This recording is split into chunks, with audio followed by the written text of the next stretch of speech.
अंतर्गत हम लोग पहले पढ़ेंगे कि मानव कैसा जंतु है। जो मनुष्य है वो द्विगुणित है, अर्थात 2n है। इनमें गुणसूत्रों की संख्या क्या होती है? कायिक कोशिकाओं में क्या होती है? 46 होती है। इसीलिए इनको हम बोलते हैं क्या? द्विगुणित। अर्थात ये जनन के लिए अगुणित हैप्लॉइड युग्मकों का निर्माण करते। जो मानव है वो कैसा प्राणी है? एक लिंगी प्राणी है, अर्थात इनके अंदर नर अलग होते हैं और मादा अलग होती है। नंबर 2, इनके अंदर लैंगिक द्विरूपिता पाई जाती है, अर्थात वह आकृति को देखकर हम बता सकते हैं कि ये नर हैं, ये मादा है। नंबर 3, इनके अंदर लैंगिक जनन होता है, अर्थात जनन जो होता है युग्मकों के निर्माण के द्वारा होता है। नर के द्वारा नर युग्मक, मादा के द्वारा मादा युग्मक बनते हैं। उनके अंदर संलयन होता है। तो इसी तरह के जनन को हम बोलते हैं क्या? लैंगिक जनन। ये जरायु जंतु होते हैं। जरायु जंतु मतलब वे जंतु जो परिपक्व या संतान को उत्पन्न करते हैं, उन्हें हम बोलते हैं क्या? जरायु। तो मानव जो होता है परिपक्व संतान को उत्पन्न करता है, इसीलिए इसको थिरिया समूह में रखा गया है। अगला है मानव जनन में घटना। मानव जनन के दौरान कई घटनाएं होती हैं। आइए समझते हैं इसको है। किशोरावस्था के दौरान ये घटनाएं होंगी। नंबर 1 है युग्मक जनन, जिसको हम बोलते हैं गैमेटोजेनेसिस। नर युग्मक और मादा युग्मक के बनने की घटना को ही हम क्या कहते हैं? युग्मक जनन कहते। 2 तरह के युग्मक जनन होते हैं, नर में अलग होता है और मादा में अलग होते हैं। नर में जो युग्मक जनन था शुक्राणु निर्माण कहलाता है, स्पर्मेटोजेनेसिस, जबकि मादा में अंडाणु का निर्माण होता है, उसे बोलते हैं oogenesis। नर में शुक्राणु का निर्माण टेस्टिस वृषण के अंदर होता है, जबकि मादा में अंडाणु का निर्माण अंडाशय के अंदर होता है। तो शुक्राणु बनने को हम बोलते हैं क्या? स्पर्मेटोजेनेसिस, और अंडाणु बनने को बोलते हैं oogenesis। शुक्राणु और अंडाणु दोनों क्या होते हैं? अगुणित होते हैं। दोनों और सूत्री विभाजन के दौरान बनते हैं। नर में जो शुक्राणु का निर्माण होता है ओल्ड अवस्था तक होता रहता है, जबकि मादा में अंडाणु का जो निर्माण है लगभग 45 वर्ष तक होता है। उसके बाद अंडाणु का निर्माण नहीं होता। नंबर 2 घटना क्या है? वेरिएसेचन। वेरिएसेचन मतलब शुक्राणु को मादा के जनन पथ तक पहुंचाना ही क्या कहलाता है? वेरिएसेचन की घटना कहलाती है। नंबर 3 निषेचन। निषेचन को हम लोग संलयन या फर्टिलाइजेशन बोलते हैं। इस घटना के दौरान नर युग्मक अर्थात शुक्राणु का मादा युग्मक अंडाणु से क्या होता है? मिलन होता है। निषेचन की घटना जो होता है मादा के शरीर के अंदर होता है, फैलोपियन ट्यूब में होता है। इसीलिए इस तरह के निषेचन को हम बोलते हैं आंतरिक निषेचन। 4थी घटना है कोकरकुटी ब्लास्टोसिस्ट का निर्माण एवं परिवर्तन। हम जानते हैं कि निषेचन या संलयन के दौरान जब नर युग्मक मादा युग्मक मिलते हैं तो आपका युग्मनज अर्थात जायगोट का निर्माण होता है। वो क्या होते हैं? 2n होते हैं, डिप्लॉयड होते हैं, द्विगुणित होते। इन्हीं जायगोट में क्या होता है? सूत्री विभाजन के परिणाम स्वरूप कोकरकोटी अर्थात ब्लास्टोसिस्ट का निर्माण होता है। ये ब्लास्टोसिस्ट गर्भाशय मादा के गर्भाशय में जाकर क्या होता है? पोषण के लिए चिपकते है। अंतःरोपण इम्प्लांटेशन। जायगोट से जो आपका समसूत्री विभाजन के दौरान कोकरकुटी अर्थात ब्लास्टोसिस्ट का निर्माण होगा, वो ब्लास्टोसिस्ट क्या होता है? गर्भाशय के दीवार से पोषण के लिए चिपकेगा। उनके अंदर क्या है? जुड़ाव होगा, इसी घटना को हम बोलते हैं अंतःरोपण। फिर है भ्रूणी परिवर्धन, गर्भावधि। मानव में फीमेल के अंतर्गत क्या होता है, ये घटना संपन्न होती है। कोकर पुटी जब क्या होती है, गर्भाशय की दीवार से चिपक जाती है और वहां से पोषण लेती रहती है। उसी गर्भाशय के अंदर जो भ्रूण है वो क्या करता है, पोषण लेने के बाद 9 महीने तक लगभग समय बिताता है। उसी घटना को बोलते हैं हम लोग क्या, गर्भावधि। और आखिरी में है प्रसव। जब फीटस जो है, भ्रूण है, वो 9 मंथ, लगभग 9 मंथ के बाद क्या हो जाएगा, परिपक्व हो जाएगा। तो बच्चे के प्रसव को ही हम बोलते हैं क्या, शिशु का जन्म लेना। अर्थात जब शिशु जन्म लेता है तो प्रसव की घटना कहलाती है। इस तरह हमने क्या देखा कि मानव में जन्म घटना के दौरान कौन कौन से स्टेप्स हैं जिनको हम लोग डिटेल पढ़ेंगे। अब हम पढ़ेंगे नर जनन तंत्र, मानव नर जनन तंत्र। मानव का जो नर जनन तंत्र है वो श्रोणी क्षेत्र में पाया जाता है, मतलब कमर के नीचे पाया जाता है। इसके अंदर कौन कौन से अंग आते हैं पहले देखते हैं। पुरुष जनन तंत्र के अंतर्गत पहला जो है वो है प्राथमिक जनन अंग आता है। नंबर 2 है सहायक नलिकाएं आती है। नंबर 3 है सहायक ग्रंथियां और नंबर 4 है वाह जननेंद्रिया। इन चारों के बारे में हम लोग अध्ययन करेंगे अकॉर्डिंग टू एनसीईआरटी। आइए देखते हैं प्राथमिक जनन अंग के अंतर्गत जो मुख्य जनन अंग होता है वो मानव क्या होता है, एक जोड़ा वृषण होता है जिसको हम बोलते हैं टेस्टिस होता है। मानव का जो वृषण होता है परिपक्व अवस्था में क्या होते हैं, आपके उदर गुहा के बाहर स्थित होते हैं। कहाँ स्थित होते हैं, उदर गुहा के बाहर स्थित होते हैं। एक विशेष प्रकार की थैली, जिस थैली को हम बोलते हैं वृषण कोष बोलते हैं। एक प्रश्न उठता है कि क्यों वृषण उदर गुहा के बाहर वृषण कोष में स्थित होता है। क्योंकि वृषण कोष का जो तापमान होता है हमारे शरीर के तापमान से क्या होता है, 2 से 2.5 डिग्री सेल्सियस क्या होता है, कम होता है। अर्थात बॉडी के टेम्परेचर की तुलना में 2 से लगभग 2.5 डिग्री सेल्सियस तापमान वृषण कोष में कम होता है। यही कम ताप क्या होता है, शुक्राणु जनन के लिए मददगार होता है। यही कारण है कि मानव नर में जो वृषण होता है उदर गुहा के बाहर वृषण कोष में व्यवस्थित होता है। मानव में एक जोड़ा क्या होता है, वृषण होता है।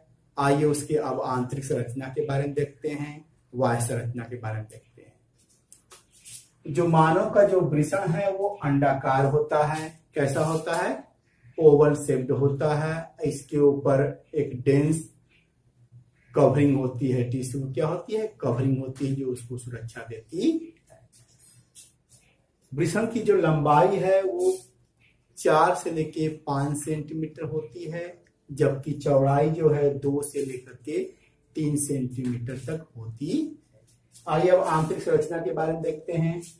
जब हम वृषण की आंतरिक संरचना को काटते हैं तो हमको कुछ क्या होते हैं, वृषण पालिकाएं पाई जाती हैं।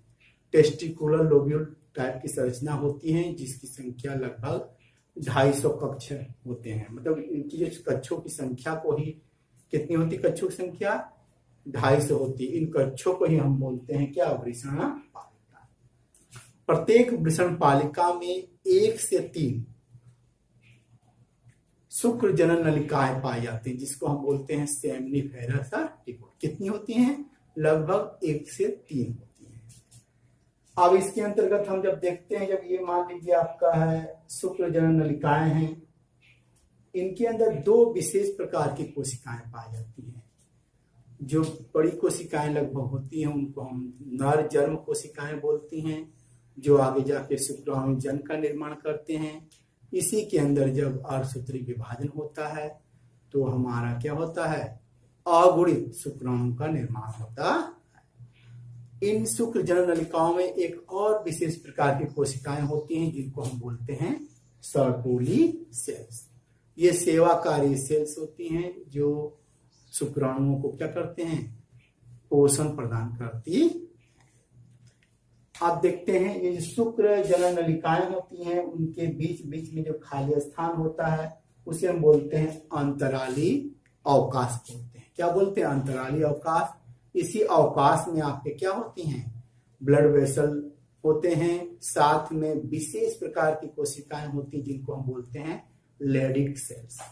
यही लेडिक सेल्स क्या होते हैं, नर हार्मोन एंड्रोजेन का निर्माण करते हैं। किसका, एंड्रोजेन का निर्माण करते हैं, जो मानव नर में क्या होते हैं, द्वितीयक लैंगिक लक्षणों को, आंतरिक अंगों क्या करते हैं, परिपक्वता में विशेष योगदान देते। अब हम देखते हैं क्या, सहायक नलिकाएं। सहायक नलिकाएं यहाँ 4 है। वृषण जालिका है जो आपस में मिलकर शुक्र वाहिकाएं बनाती हैं। ये शुक्र वाहिकाएं आपस में मिलकर अधिवृषण और ये आगे चलकर एक नली से में खुलती है जिसे बोलते हैं शुक्र वाहक बोलते हैं। यहाँ पे मान लीजिए हम बनाने की कोशिश की है, ये है आपका वृषण, ये जो जाली जैसी संरचना है आंतरिक, उनको हम बोलते हैं क्या, वृषण जालिका।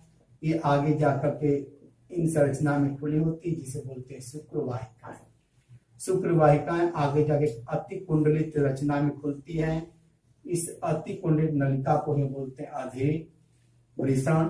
ये जाकर के आगे एक बड़ी सी पाइप में खुलती है, इस पाइप को बोलते हैं शुक्र वाहक बोलते हैं। इस तरह हमने क्या पढ़ा, प्राथमिक जनन पढ़ा और सहायक नलिकाएं पढ़ी। अब है सहायक ग्रंथियां। मानव जनन तंत्र, पुरुष जनन तंत्र के अंतर्गत कुछ सहायक ग्रंथियां होती हैं जो अपना विशेष योगदान देती हैं। कौन कौन सी हैं, नंबर 1 है शुक्राशय। ये आपकी दोनों जो नलियां हैं शुक्रवाहक यहाँ पे मिलती हैं, ये थैलीनुमा संरचना होती है जिसको बोलते हैं शुक्राशय बोलते हैं, सेमाइनल वेसिकल बोलते हैं। ये क्या है, सहायक ग्रंथि है। नंबर 2 है पुरस्थ है जिसे प्रोस्टेट ग्लैंड बोलते हैं। यह भी एक जोड़ा होता है, नर में पाया जाता है, और शुक्राशय भी एक जोड़ा होता है। उसके बाद होते हैं कंदमूल पथ ग्रंथि जिसको हम बोलते हैं क्या, बल्बो इरेक्टर। इनकी भी संख्या क्या होती है, एक जोड़ी है। अर्थात शुक्राशय भी एक जोड़ा होता है, प्रोस्टेट ग्लैंड भी एक जोड़ा होता है, बल्बो इरेक्टर ग्लैंड भी क्या होता है, एक जोड़ा होता है। बल्बो इरेक्टर ग्लैंड को ही हम बोलते हैं Cowper's gland. Bulbo erector gland से जो स्नेहक पदार्थ निकलता है वो शिश्न को लुब्रिकेंट, स्नेहक बनाने में काम आता है। अब देखते हैं इनसे निकले हुए जो पदार्थ होते हैं, स्राव होता है, उन स्राव को हम बोलते हैं सुप्रिय प्लाज्मा बोलते हैं, सेमाइनल प्लाज्मा बोलते हैं। इस सेमाइनल प्लाज्मा में फ्रक्टोज होता है, कैल्शियम होता है, कुछ एंजाइम्स होते हैं। यही फ्रक्टोज शुक्राणु क्या करते हैं, गति प्रदान करने में सहायता करते हैं। अब हम पढ़ते हैं वाह जनन नेंद्रिया। वाह जनन नेंद्रिया के अंतर्गत मानव में शिश्न आता है जिसको हम पेनिस बोलते हैं। ये एक्सटर्नल ऑर्गन कहलाता है। यह इनका मुख्य कार्य क्या होता है, वीर्य सेचन है। निषेचन मैथुन के दौरान जो सीमेन है, वीर्य है, उनको मादा के जनन पथ में पहुंचाने का कार्य करता है। ये विशेष प्रकार के ऊतक कोशिकाओं से बने होते हैं। आगे देखते हैं, ये आपका शिश्न है। शिश्न के अंतर्गत ये देखिए, ये जो आगे फूली हुई थोड़ा संरचना पाई जाती है, इसी को बोलते हैं शिश्न मुंड। वही शिश्न मुंड आगे एक पतले स्किन से क्या होती है, ढकी होती है। उसी स्किन को बोलते हैं हम लोग क्या है, फॉर स्किन या अग्रछद बोलते हैं। क्या बोलते हैं, अग्रछद बोलते हैं। इस तरह हमने क्या देखा, पुरुष जनन तंत्र के बारे में अध्ययन किया। स्त्री जनन तंत्र के बारे में अध्ययन करेंगे। इससे पहले वाले वीडियो में हम लोग नर जनन तंत्र के बारे में अध्ययन किया था। अब आइए हम पढ़ते हैं मादा जनन तंत्र के बारे में अध्ययन करते हैं। उसके अंतर्गत देखिए क्या होता है। इनके अंदर नंबर 1 आता है प्राथमिक जनन अंग, दूसरा है सहायक जनन अंग, थर्ड है वाय जननेंद्रियां और चौथा है दुग्ध ग्रंथियां। प्राथमिक जनन अंग के अंतर्गत मादा के अंदर क्या आता है, अंडाशय आता है। अंडाशय जो होता है वो एक जोड़ा होता, जबकि सहायक जनन ग्रंथियों के अंतर्गत डिंब वाहिनी नलिका आती है जिसे ओविडक्ट बोलते हैं। गर्भाशय होता है, इसे यूटेरस कहते हैं। गर्भाशय ग्रीवा होता है। चौथा योनि है। पांचवा है कुछ ग्रंथियां हैं जिसमें बार्थोलियन ग्लैंड्स हैं जो काउपर्स ग्लैंड के बराबर मानी जाती हैं, और दूसरा है पेरिनियल ग्लैंड है। ये दो तरह के ग्लैंड क्या होते हैं आपके सहायक जनन अंग के अंतर्गत आते हैं। आइए हम देखते हैं प्राथमिक जनन अंग क्या है। एक जोड़ा अंडाशय है। मादा के अंदर अंडाशय के रूप में क्या होता है, प्राथमिक जनन अंग पाया जाता है। यह मुख्य जनन अंग कहलाता। ये एक जोड़ा होता है जो उदर गुहा के नीचे वाले भाग में स्थित होता। आइए देखते हैं, यह 2 से 4 सेंटीमीटर क्या होता है, चौड़ा होता है, लंबा होता है। इसके चारों ओर इपिथेलियम की लेयर पाई जाती। यही इपिथेलियम जो होता है अंडाशय पीठिका से जुड़ा होता है। वो अंडाशय पीठिका 2 भागों में बटा होता है, बल्कुट में जिसे हम कॉर्टेक्स बोलते हैं और मध्यांश जिसे हम मेडुला बोलते हैं। ये जो अंडाशय है वो श्रोणी भित्ति से और गर्भाशय से जुड़ा होता है। किसके सहारे से, लिगामेंट के सहारे ये क्या होता है, जुड़ा होता। अब आइए देखते हैं सहायक जनन अंग के दौरान क्या है, डिंब वाहिनी नलिका जिसको हम बोलते हैं फैलोपियन ट्यूब या ओविडक्ट बोलते हैं। यहाँ पे देखिए ये चित्र बना हुआ है। ये आपका झालर जैसी संरचना है। ये जो यहां से लेकर के यहां तक के भाग को हम बोलते हैं क्या, डिंब वाहिनी नलिका, जो अंडाशय से प्रारंभ होकर गर्भाशय में जाकर के खुलता है। इसके डिंब वाहिनी नलिका के मुख्य 3 भाग होते हैं। कीपक होता है इनफंडेबल, नंबर 2 एम्प्यूला, नंबर 3 होता है संकीर्ण पथ, इस्थमस बोलते हैं। इनफंडेबल, एम्प्यूला और इस्थमस। जो कीपक है इनफंडेबल वो प्रथम भाग होता है। यह कीप के आकार का होता है। किस आकार का होता है, कीप के आकार का होता है। इसके आगे वाला जो भाग है वो झालर जैसी संरचना पाई जाती है जिसे हम बोलते हैं झालर बोलते हैं। इनका जो मुख्य कार्य क्या है, अंडाशय से जब वो निकलता है, अंडाणु निकलता है तो इसको क्या करता है, पकड़ता है, कैच करता है। पकड़ने के लिए झालर होता है। और वो जो आपका ओवरी है इधर से होते हुए आपके कहाँ आता है, टुंबिका में, जिसको हम एम्प्यूला बोलते हैं।